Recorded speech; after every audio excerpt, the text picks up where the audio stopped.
Now, on which frequency the satellite is going to be operated?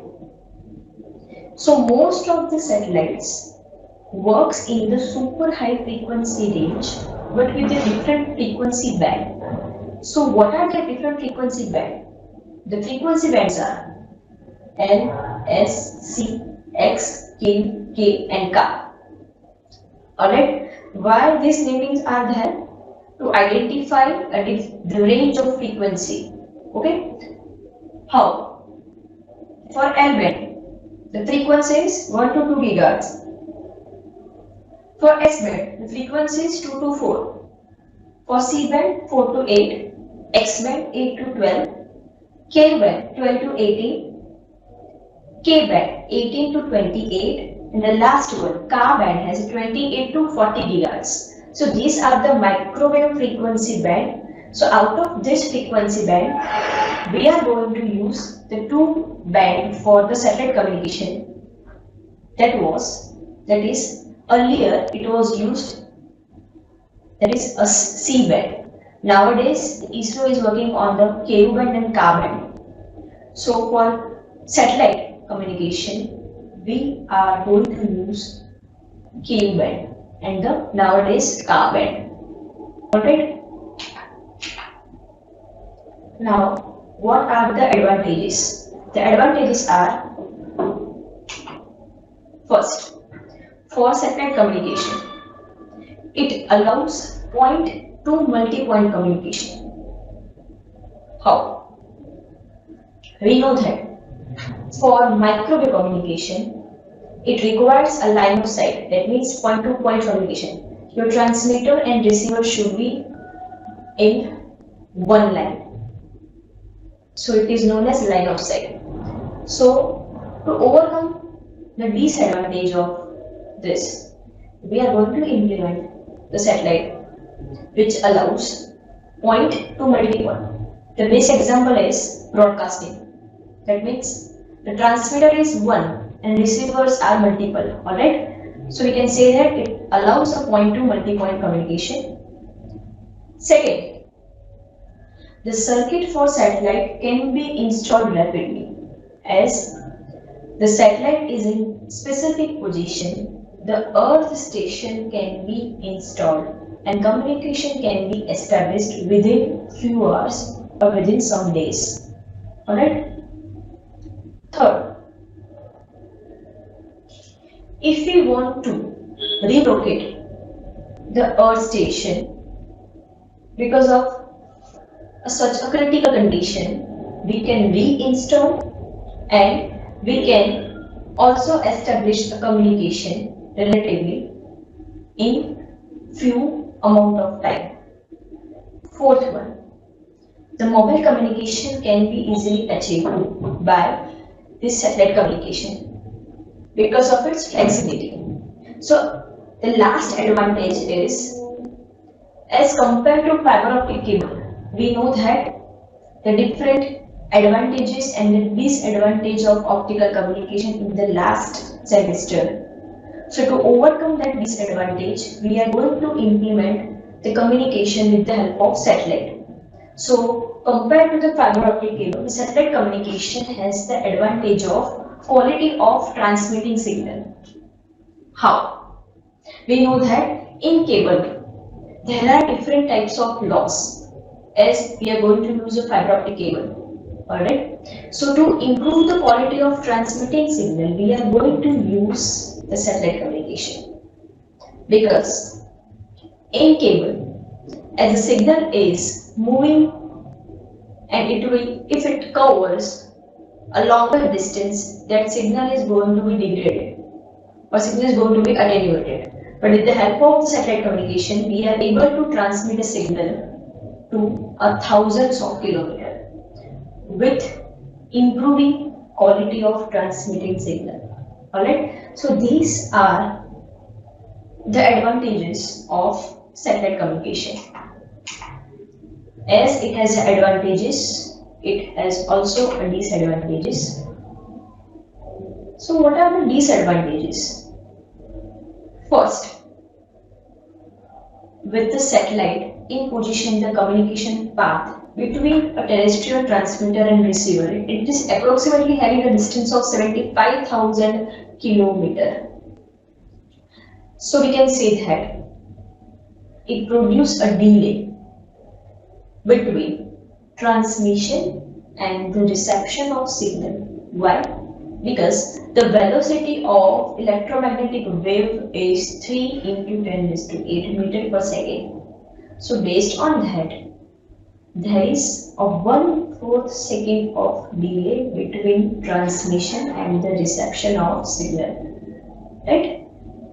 So this time delay, what is the effect of this time delay? This time delay will going to reduce the efficiency of satellite in terms of data transmission, in terms of a transmission of long file, which is going to be carried out by a satellite. Alright, so these are the disadvantages of satellite. Now, what is orbit? As I have told you, a satellite is moving around the Earth in specific path. So that specific path is known as the orbit.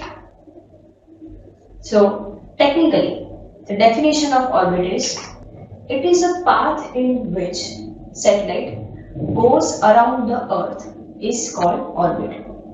You can see from over here, this image shows this yellow line is called the orbit, on which a satellite is moving around the Earth. Alright, it has a certain distance. So based on the distance from the surface of the Earth, that orbit is going to be classified. The classifications are LEO, MEO, GEO and HEO. LEO stands for low Earth orbit, MEO stands for medium Earth orbit, GEO stands for geostationary orbit, and the fourth one, it is highly elliptical orbit. Alright. Now we will see these types of orbit based on the location from the surface of the Earth. Alright, we can see that the LEO is nearest to the surface of the Earth.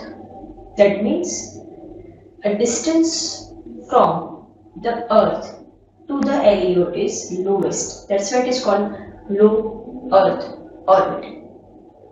Second one, a medium Earth orbit.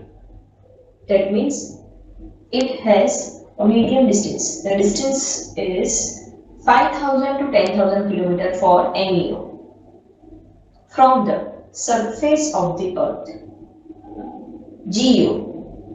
GEO stands for geostationary orbit. It has the highest approximate distance around 36,000 km, which lies on the equator of the Earth.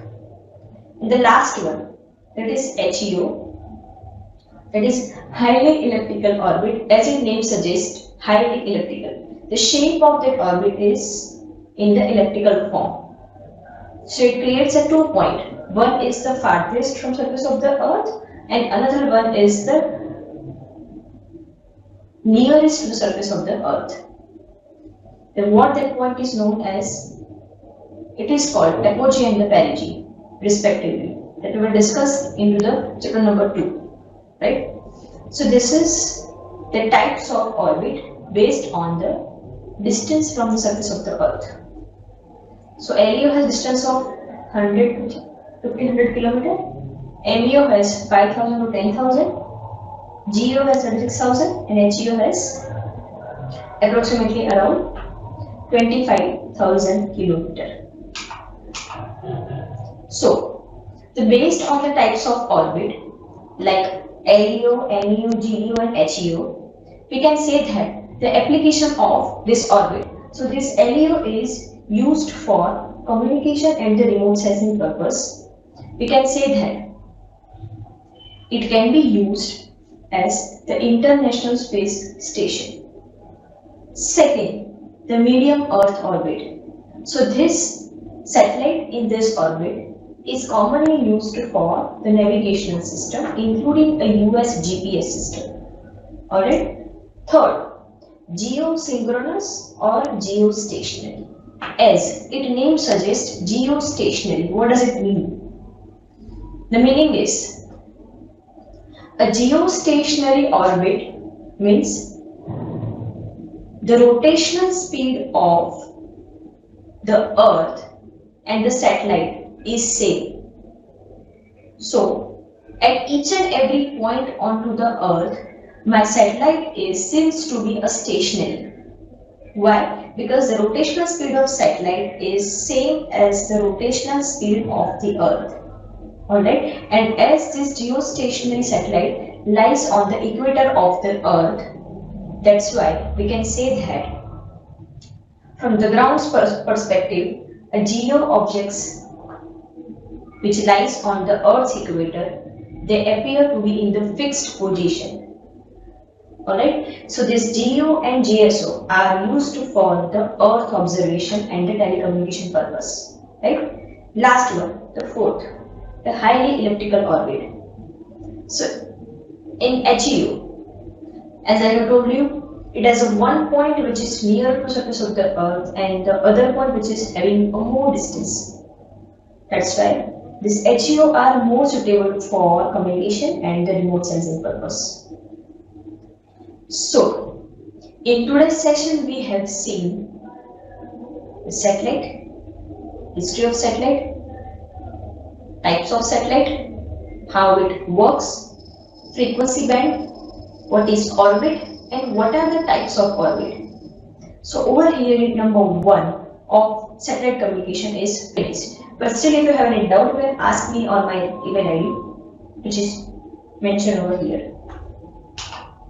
Till then, thank you for your attention.